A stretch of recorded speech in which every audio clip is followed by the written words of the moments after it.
इतना कर दिया, इतना कर दिया, इतना कर दिया, न वाणी बोल पा रही है, न लेखनी लिख पा रही है। अयोध्या के नागरिक सब प्रकार से सुखी है, सब विधि सब पुर लोग सुखाए।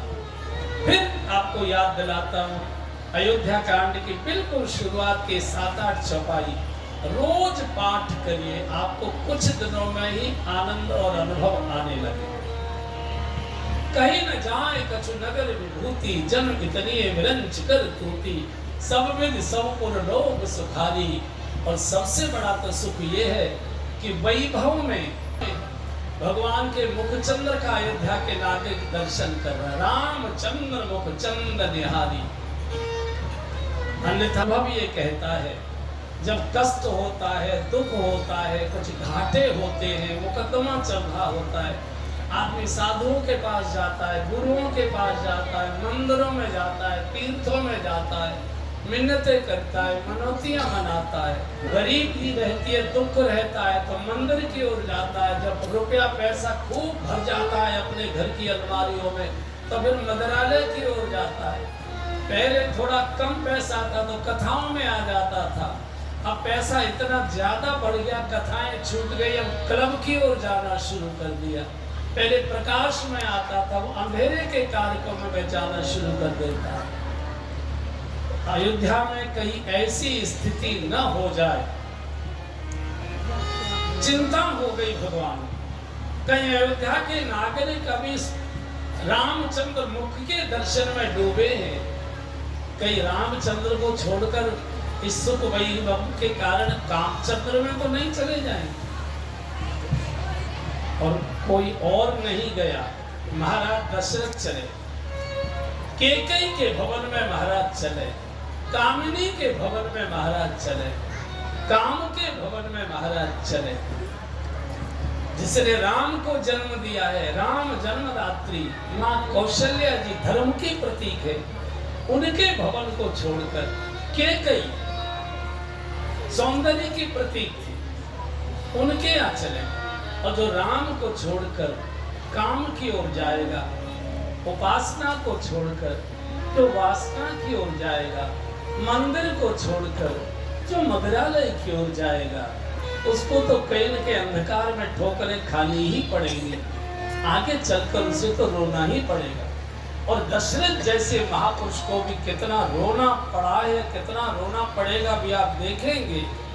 ये सामान्य राजा नहीं है, इंद्र से इनकी मित्रता है, इंद्र इनके यहाँ घर पर मिलने आता है। इंद्र जब कोई उत्सव करता है तो दशरथ जी को बुलावा भेजता है।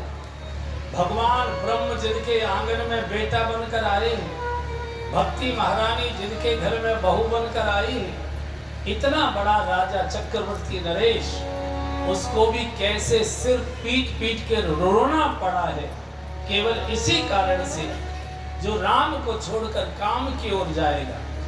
वेद भगवान घोषणा करते हैं, तमसो मां ज्योतिर्गमय, असतो मां सद्गमय, मृत्योर मां अमृतम गमय। अंधकार से प्रकाश की ओर चलो, असत से सत की ओर चलो, मृत्यु से जीवंतता की ओर चलो।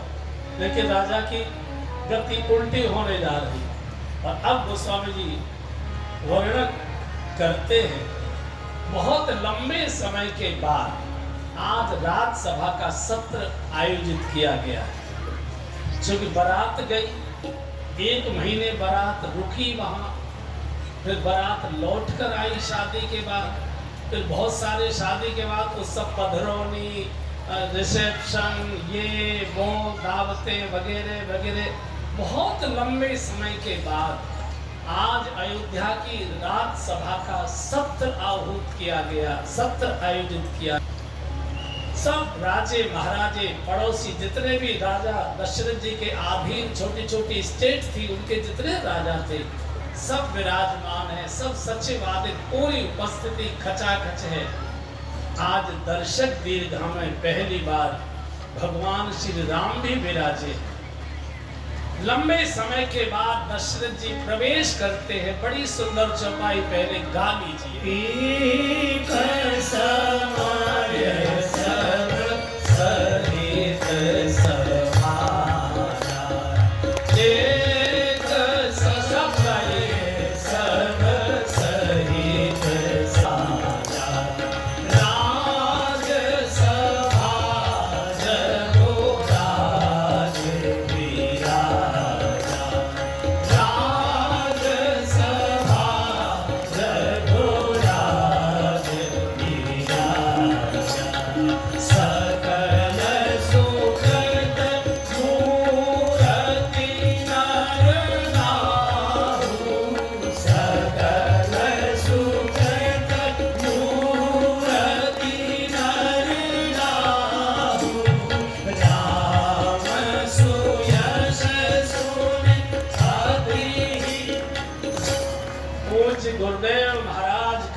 गुरुदेव भगवान का श्री राम कथा के पंडाल में सौभाग्यवन एक बार जोरदार जय जयकार बोलिए गुरुदेव भगवान की जय। व्यासपीठ हम सब, हमारा पूरा मंच, पूरा पंडाल, पूरा पानी सब धन्य धन्य हो गया। पूज्य स्वामी जी की कृपा।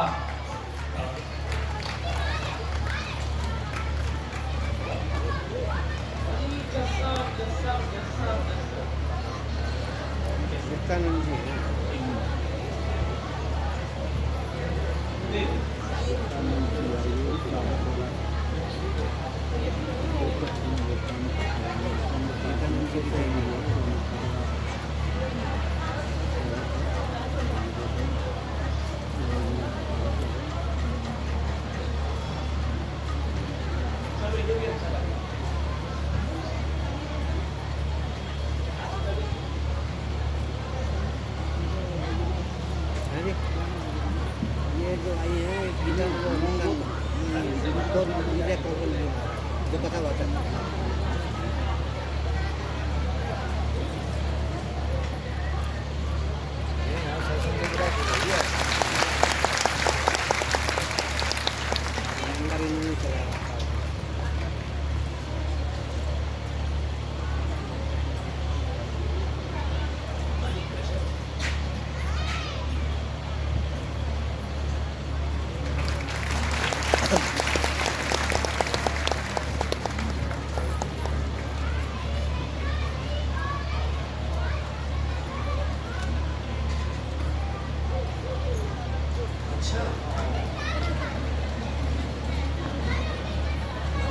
देखेंगे कितना माल डाला है।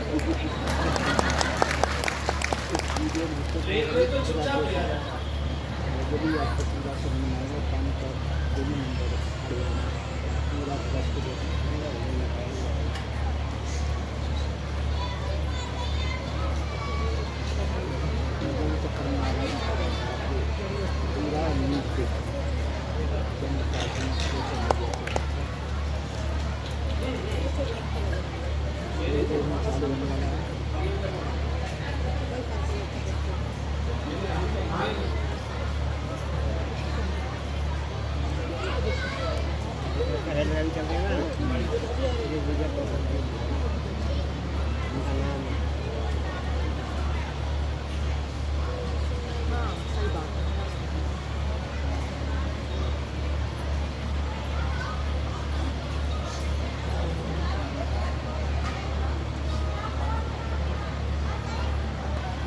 बोलिए श्री गुरुदेव भगवान की जय। गुरुदेव का सौभाग्यवन एक बार सब तीर्थ जैसे एक साथ आ गए हो। सारे तीर्थ धाम